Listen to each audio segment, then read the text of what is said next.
Oops, it is not 7-0 in the best of 3, but it's supposed to be a best of 7, where it is 1-0. There we go. Excellent use of the names of things, or the numbers, the overlay, whatnot. If you guys are unfamiliar with GameHeart, in the bottom left corner of the screen next to the mini-map, the score will always be displayed. So if you need to AFK, take a break, go to the bathroom, you miss the action, and you come back, you'll be able to see the score down there at all times. But this is game number 2 in a show match between these two awesome players. And I'm so glad we finally have this happening. If for nothing else, it's a good series, but just that weight off my shoulder of this finally getting played out. I'm sick of how long this is delayed for, but, well, leading 1-0, spawning in the top left corner of the map, game number 2's blue Terran player from Millennium. It's ForGG. The bottom right is the red Protoss. It's Fnatic's Harstem. Okay, so Harstem did some pretty cool stuff in the early game to try and make sure that blink was not revealed as long as possible. Had ForGG played that any differently, any less aggressively, had he delayed his attack even by 30 seconds, I think he may have actually gotten caught off guard by that. Because he definitely did not reveal the blink until he actually had to fight those Marauders outside of his Nexus. And, you know, phrasing was perhaps a little bit off there. I said the overcharge was a little bit late, but I meant to say the energy still wasn't ready. I mean, Harstem did overcharge that natural as soon as he had juice for it, but as we saw, it was a little bit scary with just how many Marines and Marauders were there. Yeah. I think ForGG was so confident because he knew that, like, he took down a good number of Blink Stalkers, and his production was really... It was pretty amped up. Again, we didn't really pay attention to the Terran side. We were kind of talking about just, like, general things while looking at Harstem's view, but ForGG went for a 14cc, so he had a pretty good economy, and, you know, obviously that was just enough production to barely push Harstem back, but certainly push Harstem back, so... If anything, Harstem committing to the Blink All-In was the surprise he would have needed to actually do something, and it almost worked. It was still pretty close, but I mean, with like 2 Marauders popping out with each cycle and like being able to afford that too, like that's pretty harsh for a Blink Stalker All-In. I mean, when they start only able to reduce Marines, then you're good. If they can only reduce like 1 Marauder at a time, you're good. But well, the other thing I'm a little bit curious about, I mean, Harstem's insistence to go on the front lines there, right? I mean, he broke the bunker and that was cool, so maybe that was just kind of the flag to be like, keep dedicating, but I kind of feel like had he just disengaged fake and left like 2 stalkers at the front to make it look like he was waiting there, he could have gone through that back and picked off like that tech lab and stopped the Marauder production. I mean, there's a lot of what ifs when it comes to maps like that, and it's really too hard to second guess it because of course it's a lot different when you're in the heat of the moment and not relaxed casting like us. But I am curious to see what Harstem's going to go with, and it is going to be opening with a Stargate. Ooh, wow, a 1-base Stargate too. Like I don't think we actually saw a single Stargate out of him. Not against Koss, not against... Oh, against Bunny, he went for a Phoenix. He did, you're right, that's my Colossus. bad. Yeah.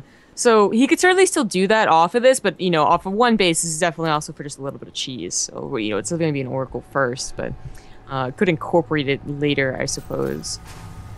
I like that ForGG is actually building this on the high ground rather than the low ground. Oftentimes we just sit on the low ground to take it for granted, but, I mean, after losing that game, you could certainly expect something as simple as a, you know, Stalker Mothership Core Zealot poke or such. Don't want to really risk perhaps losing that SCV early. Yeah. You know, I really like that he also walled off. So, you know, the command center of the high ground, that's great. Walling off is also great. I mean, I'm just thinking back to like that MMA game in WCU where like it was like really awkward. It was kind of obvious MMA was going to win, but it just wasn't for sure. And like, one of the biggest reasons that it was even close is that, well, he didn't wall off his mains. Like Stalkers kept getting through and killing the SCVs. So this is just, I honestly still haven't thought of like, I still haven't seen a good game where like the supply dudes being at the front were like, man, that's why you lost the game, or that's why you were behind in this game. Right, but we always talk about like how it's, I mean, it's certainly there's the potential for like good versus bad, but we do have the Hellions coming out for this one. So the question, of course, is going to be, you know, 7-8 Marines, as they come across the map, do they drop? Is this just going to be one consolidated push? Does he try and elevate it to the back? I mean, the one thing for certain is Harstem's going to have full knowledge of this, especially as he scouts real quick. Although he doesn't see the Hellions right away, seeing a reactor on that factory is always a bit odd, because this is not TVZ, for example. Yeah. He does have enough Marines to deal with 1 Oracle. Oh, wow. It actually got much less health than I thought it was going to be. Good SCV. Oh, they always get like 6 or 7 SCVs. Little but he keeps it alive, which is nice, too. Yeah. I didn't think it was going to take that much damage, but it did. But the second Oracle coming out is not really going to help against that many Hellions coming through. I actually think it will. Don't forget it. Shreds versus light damage, and I mean, he doesn't really have a lot else to use. There's so many Hellions, though. It's more about like blocking out the Hellions. So here's the thing, this is what they'll do. They'll walk past the Photon Overcharge, right? So I mean, this a little bit of panic, of course, coming down. He's actually not going to take a whole lot of damage, but he's still got the Marines he's got to worry about beyond this. So that Oracle is going to be a little bit dry on energy as this drop comes in. Well, I thought he had 3 more Hellions going into the natural, but one went into the main, the other one just stayed here. So that actually didn't go poorly at all for Harstem. The Oracle is out of juice. The other one was killed, I guess. No, it's on the far left side of the map. Oh, still alive. Yeah, definitely needs to be in the hill, but he can get this with the stalkers. I mean, really shouldn't take too much from this. And just, he gets a pylon for it. Not too bad, not too great. Still producing Hellions behind this, though. ForGG's definitely looking to go to that natural base as soon as that overcharge runs out, and it certainly has. Harstem does not have the juice to go for round 2, and if he tries to pull the probes at this point, they're just going to stack up for these Hellions. No more force fields either. Going for the units was interesting. I think he could have gotten a lot more shots of the probes, but he's also going for the probes now, so maybe we'll get both. But the Oracle goes back to town on the other side of the map. ForGG has nothing here to defend. He's going to lose a lot of SCVs to this, and he has to pull off the mineral line even. Viking is on the way, but looks like Harstem holds with minimal losses. ForGG is actually the one here in the hole, down to 20 SCVs. Yeah, down by 8 SCVs, or 8 workers, I should say. It is the most terrible thing in the world. You have mules, and that actually kind of makes up for it. But Harstem went for a 3rd Nexus as those Hellions started, and it's almost done. So that's going to be a really big economy boost. Photon Overcharge in the main needs to go off and focus that mothership, or sorry, the medevac force. But pulls the probes anyways. Good defense here. A little bit unnecessary, but safe than sorry, I suppose. Oracle's still being a nuisance on the other side of the map, but the Viking is starting to pick them off. Harstem's just trying to do as much damage as possible before these go down. I don't really like that he gave both of them away. I kind of feel like keeping one alive for Revelation would be the best choice. Well, he's going to need it for oh my god, sorry. detection, funnily enough. Like, we don't see Banshees anymore because, well, now, well, Protoss having 2 openers that have detection, the Banshee just doesn't seem like to really do a lot of damage anymore. And Harstem can certainly crank another Oracle out. It's gonna be really annoying to deal with Banshees. Well, the Hellions actually sneak by, and we've got just like this, the most weirdly aggressive PvP. I mean, ForGG's kind of known for his Hellions, if we're gonna be completely honest, but usually you don't see that dedication past the first 4, much less this many into the game. Oh, lots of probes go down in the main. Yeah, Scumbag Stalkers block them in, but they actually block the Hellions out, so I don't know, make up for it in the end? Either way, messy, but you know, you're talking about mules. We got 3 Nexus the Chrono boosted out these probes. Exactly. So I mean, the losses, they kind of suck, but he'll be able to make up that difference. Yeah, the 3rd Nexus is just, you know, it's mind-boggling that he decided that he knew that he could get it down, but I mean, is he gonna go, you know, even if... mech? Yeah, so that's what I wanted to bring up, is like, you know, he's still continuing to produce Hellions, and he's been producing Banshees. Is ForGG gonna go mech? And with that 2nd factory, that's a confirmed yes.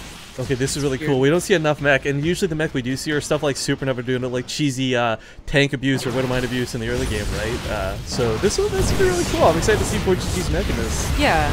Of course, Harstem might be thinking that's what it's going to be. He sends the Hallucinated Phoenix out to, like, you know, I think he's starting to think, like, okay, there's so many Hellions, what's going on? You're almost 20 Hellions deep in the game. It's like, it almost has to be the assumption, like, okay, it's probably mech.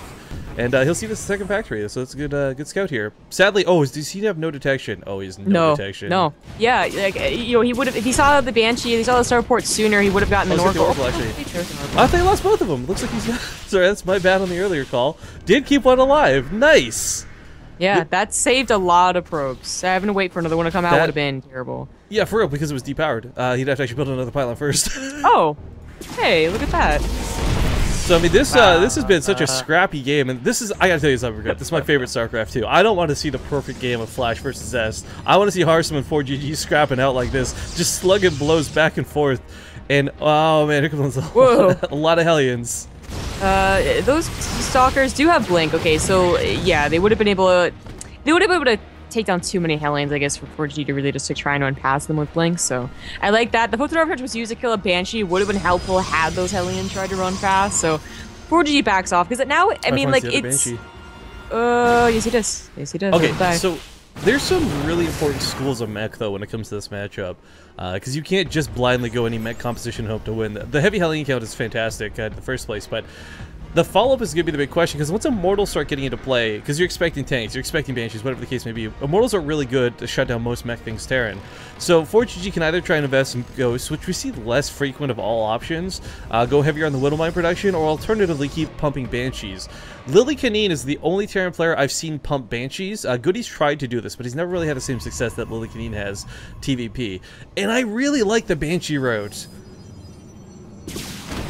Well, ForGG, I mean, he hasn't started making, like, tanks, which, I mean, I haven't seen a mech player who didn't make tanks, and I don't know if the Daishi game in WCU really counts.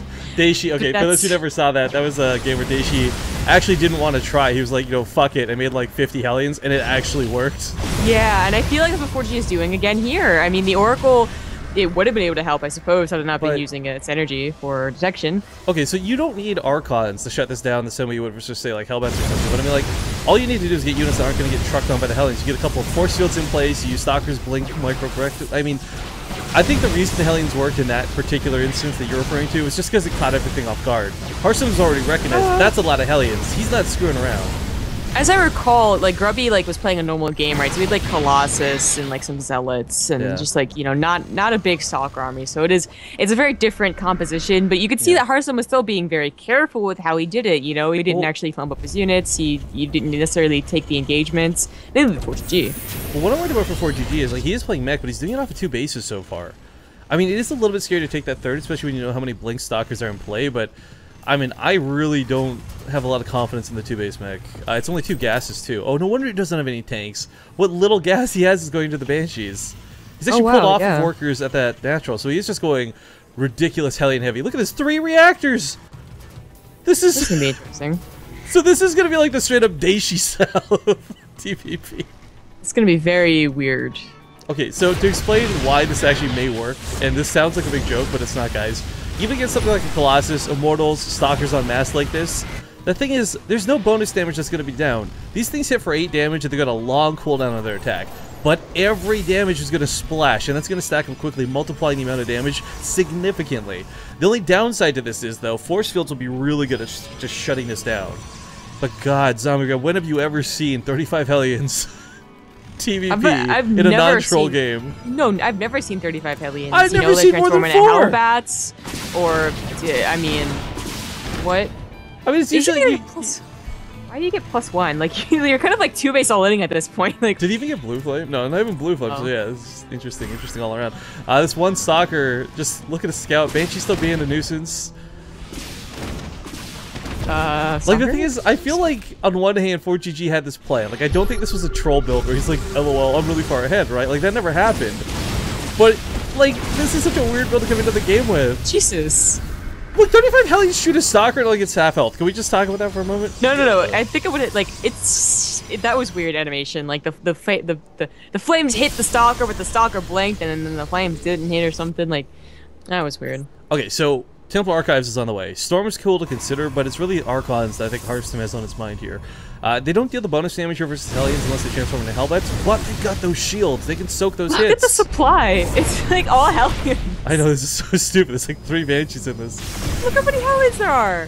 What the fuck? Oh, he's just gonna dive right into this. The force fields are good. No, they're not. Actually, they got a small hole, so the Hellions still on top of the army. Feedback's going down top of the Banshees, but it's not gonna matter. Harstem does hold this first wave, but there's still like 20 more Hellions behind this, and he lost half his army. Oh, is he gonna go in? I don't know. The Archons are about to finish. Oh my God, the Archon's actually gonna be what holds the line here, just barely. The Immortal, I don't know if you saw how fast those shields got stripped. It went to half health like immediately. But these Hellions are all on no health, and the Colossus are gonna have no problem cleaning this up. Yeah, that's it. That's it. That would have worked out those force fields, man. If all those Hellions had surrounded everything. Oh my God.